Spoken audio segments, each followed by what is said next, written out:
Hi friends, అందరికీ నమస్తే. Welcome back to our channel. Rakhi Purnima లేదా రాఖీ పౌర్ణమి మరియు రక్షాబంధన్ పండుగ. ఇది అన్నా చెల్లెళ్ళు, అక్కా తమ్ముళ్ళ మధ్య ప్రేమ మరియు బాధ్యతను తెలియచేయటకు అత్యంత ఘనంగా జరుపుకునే ఒక వేడుక. మరి ఇటువంటి రాఖీ పండుగ మనకు ఈ 2024వ సంవత్సరంలో ఏ రోజు వచ్చింది? పౌర్ణమి తిథి మనకు ఎప్పటి నుండి ఎప్పటి వరకు ఉంది? ఈ రోజున వచ్చిన భద్రముహూర్తంలో రాఖీ కట్టవచ్చా? అసలు ఈ భద్రముహూర్తం అనేది ఎలా ఆవిర్భవించింది అనే విషయాలకు సంబంధించి ఈ వీడియోలో తెలుపబోతున్నానండి. స్కిప్ చేయకుండా లాస్ట్ వరకు చూసి మన ఛానల్ని తప్పకుండా సబ్స్క్రైబ్ చేసుకొని ఒక్క లైక్ ఇవ్వండి. మీరిచ్చే ఆ ఒక్క లైక్ వలన ఆధ్యాత్మిక పరంగా ఎంతోమందికి మనము తెలియని విషయాలనైతే తెలియచేసిన వాళ్ళం అవుతామండి. సో వీడియోని మాత్రం తప్పకుండా లైక్ చేయండి. శ్రావణ మాసంలో వచ్చే పౌర్ణమినే శ్రావణ పౌర్ణమి అంటారు. దీనినే రాఖీ పౌర్ణమి మరియు జంధ్యాల పౌర్ణమి అని కూడా అంటారు. రాఖీ అంటే ఒక రక్షణ బంధం. ఆడపిల్లలు తమ అన్నదమ్ములు ఉన్నత శిఖరాలకు ఎదగాలని, నిండు నూరేళ్ళు కూడా ఆయురారోగ్యాలతో సిరి సంపదలతో ఉండాలని కోరుకుంటూ కట్టేదే ఈ రాఖీ. అయితే మన పురాణాల ప్రకారం ఒకసారి శ్రీకృష్ణుని చేతికి గాయమవుతుంది. అప్పుడు ద్రౌపది తన వస్త్రాన్ని చింపి శ్రీకృష్ణుని చేతికి కడుతుంది. అప్పటి నుండి శ్రీకృష్ణుడు ద్రౌపదీదేవికి జీవితకాలము భద్రత కల్పించే ఆనందాన్నే రాఖీ పౌర్ణమిగా జరుపుకోవటం ప్రారంభం అయ్యింది. ఈ విధంగా రాఖీ పౌర్ణమికి సంబంధించి మన పురాణాలలో అనేక కథనాలు ఉన్నాయి. మనకు ఈ 2024వ సంవత్సరంలో రాఖీ పౌర్ణమి ఆగస్టు 19 సోమవారం రోజు వచ్చిందండి.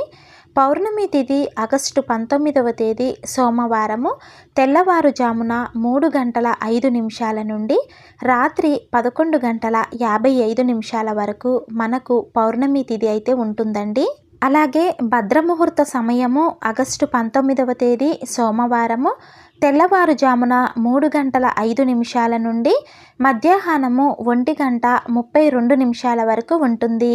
మన పురాణాల ప్రకారం భద్రముహూర్తంలో చేసే శుభకార్యాలు అశుభ ఫలితాలను ఇస్తాయి. భద్రముహూర్తంలో శుభకార్యాలు చేస్తే అశుభం కలుగుతుందని బ్రహ్మదేవుని శాపం కూడా ఉంది. భద్రముహూర్తంలోనే రావణుడికి అతని సోదరి రాఖీ కట్టడం వలన లంకాధిపతి నాశనమయ్యాడని మన పురాణాలు చెబుతున్నాయి. అందుకే ఈ భద్రముహూర్తంలో ఎటువంటి శుభకార్యాలు చెయ్యరు. కాబట్టి భద్రముహూర్తంలో తన సోదరుడికి రాఖీ కట్టినట్లయితే అతను ఏడాది పాటు కూడా ఇబ్బందులను ఎదుర్కోవలసి ఉంటుంది. అయితే అసలు ఈ భద్రముహూర్తం అంటే ఏమిటి? ఎందుకు ఈ సమయంలో శుభకార్యాలు చేయకూడదు అంటే, మన పురాణాల ప్రకారం సూర్యదేవునికి ఛాయాదేవికి జన్మించినదే ఈ భద్రమాత అండి. అంటే శనిదేవునికి ఈ భద్రమాత సోదరి అవుతుంది. భద్రమాత ఆకారం చూడటానికి చాలా భయంకరంగా ఉంటుంది. ఈమె శనిదేవుని సోదరి కావున శనిదేవుని స్వభావం సహజంగానే కఠినంగా ఉంటుంది. అలాగే భద్రమాత కూడా స్వభావరీత్యా చాలా కఠినంగా ఉంటుంది.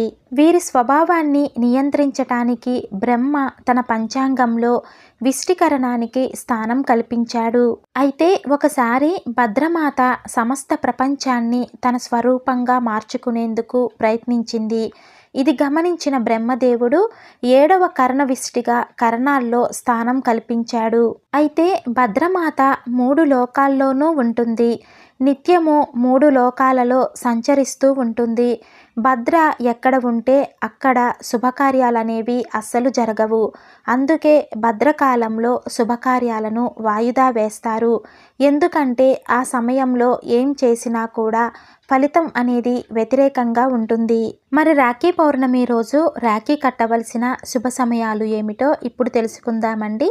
ఆగస్టు 19 సోమవారము మధ్యాహ్నము 1:46 నుండి సాయంత్రము 4:19 వరకు, అలాగే సాయంత్రము 6:52 నుండి రాత్రి 9:07 లోపైతే ఈ సమయాలలో రక్షాబంధన్ కడితే చాలా మంచిదండి.